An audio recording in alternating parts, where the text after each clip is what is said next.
महागठबंधन में friendly fight से NDA को कितना फायदा। नमस्कार, आप देख रहे हैं सिटी पोस्ट लाइव। मैं हूं सृष्टि राज। 12 सीटों पर आरजेडी कांग्रेस सीपीआई आमने सामने, वोट असमंजस में है और गठबंधन की गांठ क्या सुलझेगी। बिहार विधानसभा चुनाव की जंग में 1 दर्जन सीटों पर लड़ाई एनडीए से नहीं बल्कि महागठबंधन के भीतर ही हो रही है। जमीन पर यह आपसी कलह, वोट बंटवारे और असमंजस का खेल बनता गया है। अब इतना सीधा फायदा एनडीए को के उम्मीदवारों को मिल सकता है, यह तो साफ देखने को मिल रहा है। तो आइए इस पूरे मामले के बारे में और इन 12 सीटों के बारे में विस्तार से जानते हैं हमारे सहयोगी पत्रकार वशीर से। तो वशीर, महागठबंधन में 12 सीटों पर रार है, आपस में ही सहयोगी दल टकरा रहे हैं।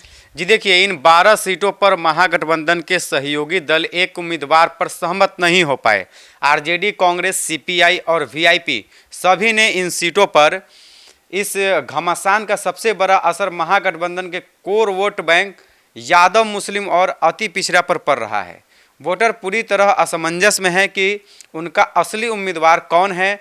कई सीटों पर खासकर जहां आरजेडी और कांग्रेस दोनों के यादव उम्मीदवार हैं, वहां वोटर और कार्यकर्ता आरजेडी नेता तेजस्वी यादव के इशारे का इंतजार कर रहे हैं कि आखिर वोट किसको देना है, क्योंकि सभी दल ने जो है अपने अपने प्रत्याशी इन विधानसभा सीटों पर उतारा है।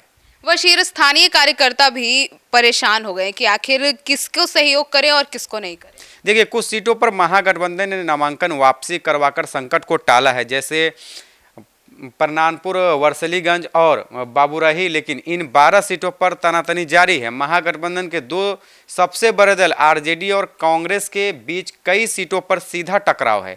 इसकी मुख्य वजह है कि देखिए, कांग्रेस इन सीटों पर दूसरे नंबर पर रही थी और क्वालिटी या जीती जा सकने वाली जो सीट है, वैसे वैशाली में आरजेडी के अजय कुशवाहा और कांग्रेस के संजीव कुमार आमने सामने हैं। कांग्रेस पिछली बार यहां दूसरे नंबर पर थी। सुल्तानगंज में आरजेडी के चंदन सिन्हा का मुकाबला कांग्रेस के ललन यादव से है। ललन यादव 2020 में दूसरे स्थान पर थे। नरकटियागंज आरजेडी के दीपक यादव और कांग्रेस के शाश्वत केदार पांडे पूर्व सीएम केदार पांडे के पोते हैं। वो भी मैदान में है। कांग्रेस यहां से पिछली बार दूसरे नंबर पर थी। तो वशीर, अब सिकंदरा की बात करें और बछवाड़ा सीट की, तो यहाँ की क्या हालत है। देखिए, सिकंदरा में आरजेडी के दिग्गज नेता और पूर्व विधानसभा अध्यक्ष उदय नारायण चौधरी का मुकाबला कांग्रेस के विनोद चौधरी से है। कांग्रेस यहां भी पिछली बार दूसरे स्थान पर थी। महागठबंधन के भीतर सबसे विवादित सीट बेगूसराय की बछवाड़ा सीट है। यहाँ सीपीआई के अवधेश राय का मुकाबला कांग्रेस के शिव प्रकाश राय से है। 2020 में सीपीआई के अवधेश राय यहाँ बीजेपी से मात्र 484 वोटों से हारे थे। सीपीआई इसे अपनी रेड लाइन सीट मानती है, लेकिन कांग्रेस ने भी अपने युवा नेता शिव प्रकाश राय को उतार दिया है, जिनके पिता यहां से विधायक रहे हैं। सीपीआई ने बछवाड़ा में कांग्रेस की दावेदारी के जवाब में जैसे को तैसा वाली राजनीति अपनाई है। सीपीआई ने जवाबी कार्रवाई करते हुए कांग्रेस की 3 और सीटों पर उम्मीदवार उतार दिया है। तो वशीर, करगहर और राजा पाकड़ में भी महागठबंधन आमने सामने है। जी बिल्कुल, इन दोनों विधानसभा सीट पर भी महागठबंधन आमने सामने है। कांग्रेस के संतोष मिश्रा के खिलाफ सीपीआई के महेंद्र गुप्ता खड़े हो गए हैं। राजा बाकर के वैशाली, यहाँ भी कांग्रेस की सिटिंग सीट है, जहाँ 2020 में जीत का अंतर सिर्फ 1796 वोट था। यहाँ कांग्रेस की प्रतिमा दास के खिलाफ सीपीआई के मोहित पासवान लड़ रहे हैं। बिहार शरीफ में कांग्रेस के उमैर खान के खिलाफ सीपीआई के शिव कुमार यादव मैदान में हैं। तो देखिए, इन सब विधानसभा सीटों पर जो है कांग्रेस और आरजेडी, कहीं सीपीआई, कांग्रेस, ये सब जो है आमने सामने है और फ्रेंडली फाइट का मामला जो है वो कहीं ना कहीं जोखिम भरा मामला होता है। तो अब क्या कुछ होता है, अब देखने वाली बात होगी।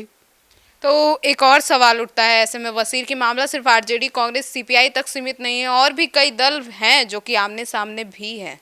जी बिल्कुल, कई दल जो है वो आमने सामने है। जैसे गौरा बौराम में वीआईपी सुप्रीमो मुकेश सहनी के लिए प्रतिष्ठा की सीट है, क्योंकि यह उनका गृह क्षेत्र है। यहाँ वीआईपी ने उनके भाई संतोष सहनी उम्मीदवार है, लेकिन आरजेडी के अफजल अली खान जो 2020 में उप विजेता थे, वो भी सिंबल लेकर मैदान में डटे हुए हैं। चैनपुर में आरजेडी के बृजकिशोर बिंद और वीआईपी के बाल गोविंद बिंद, दोनों ही बिंद वोट बैंक में सेंधवारी कर रहे हैं। बेलदौर में कांग्रेस के मिथिलेश कुमार निषाद का मुकाबला आईआईपी की अनीसा सिंह से है। कांग्रेस यहां पिछली बार दूसरे नंबर पर थी। कहलगांव में भी यही स्थिति है, जहां आरजेडी और कांग्रेस दोनों मैदान में हैं। अगर दोनों लड़े तो जेडीयू के प्रत्याशी को सीधा फायदा पहुंच सकता है।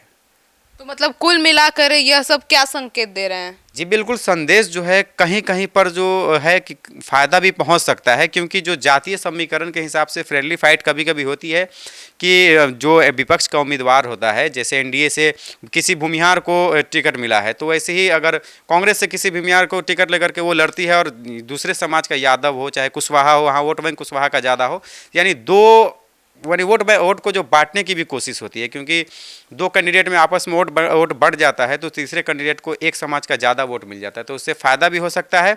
और ज़्यादातर तो देखा गया है कि फ्रेंडली फाइट में जैसे एनडीए सामने है तो विपक्ष के उम्मीदवार को ही फ़ायदा मिलता है। फ्रेंडली फाइट में ज़्यादातर नुकसान ही होता है, कहीं कहीं अगर छोड़ दे तो ज़्यादातर नुकसान ही होता है। यहाँ तक मेरी राजनीतिक समझ जो है, और भी कई अन्य प्रदेश में कांग्रेस के जो सहयोगी दल हैं, उत्तर प्रदेश की बात कर ले और भी कई शहर में जो राज्य में जो चुनाव हुए वहाँ भी फ्रेंडली फाइट हुआ है, लेकिन सीधा सीधा फ़ायदा जो है एनडीए को वहाँ मिला है। तो सुना आपने हमारे इस डिबेट को, तो अब इस पूरे मामले को सुनने के बाद और हमारे इस डिबेट को सुनने के बाद आपकी क्या राय है इन तमाम सीटों को लेकर? अपनी राय कमेंट सेक्शन में जरूर रखिएगा। धन्यवाद।